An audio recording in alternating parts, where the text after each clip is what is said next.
पति और पत्नी के पवित्र प्रेम का प्रतीक है हरतालिका तीज। पौराणिक कथा के अनुसार माता पार्वती ने 12 साल तक अपनी बाल्यावस्था के दौरान कठिन तप किया था। मान्यता है कि माता पार्वती ने लंबे समय तक बिना अन्न के केवल सूखे पत्तों पर अपना जीवन व्यतीत किया था। माघ के महीने में मां पार्वती ने जल में रहकर तपस्या की थी।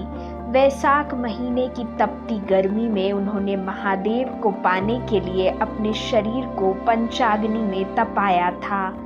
उनकी तपस्या को देखकर माता पार्वती के पिता अत्यंत चिंतित थे। इन सभी के बीच एक दिन नारद जी माता पार्वती के घर विष्णु जी का रिश्ता लेकर पधारे।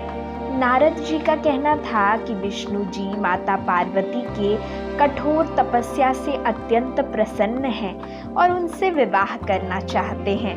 माता पार्वती के पिता ने सहर्ष यह विवाह का प्रस्ताव स्वीकार कर लिया, पर माता पार्वती मन ही मन में महादेव को ही अपना पति मान चुकी थी।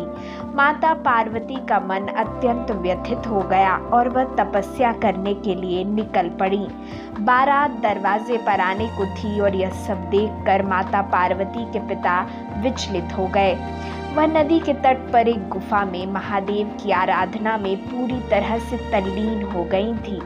भाद्रपद की शुक्ल पक्ष की तृतीया के दिन माता पार्वती ने रेत से शिवलिंग का निर्माण किया और महादेव को वर के रूप में मांगा।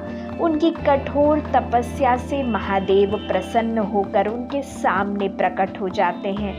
वह माता पार्वती से उनके तपस्या का फल मांगने का आग्रह करते हैं। तब माता पार्वती कहती हैं कि मैं मन से आपको अपने पति के रूप में स्वीकार कर चुकी हूँ। अगर आप सच में मेरी तपस्या का फल देना चाहते हैं तो मुझे अपनी पत्नी के रूप में स्वीकार कर लीजिए। महादेव ने भी माता पार्वती को अपनी अर्धांगिनी के रूप में स्वीकार किया और माता पार्वती के पिता ने भी दोनों के रिश्ते से प्रसन्न होकर स्वीकृति दी। तभी से हरतालिका तीज का त्योहार महादेव और माता पार्वती के प्रेम के प्रतीक स्वरूप मनाया जाता है। इस त्योहार में जहाँ एक ओर विवाहित कन्याएं अपने पति के लंबी उम्र के लिए निर्जला व्रत रखती हैं, तो वहीं दूसरी ओर कुमारी कन्याएं भी अच्छी वर के लिए इस व्रत को रखती है। इस व्रत के दिन विशेष पूजन किया जाता है, साथ ही 16 श्रृंगार का भी महत्व है।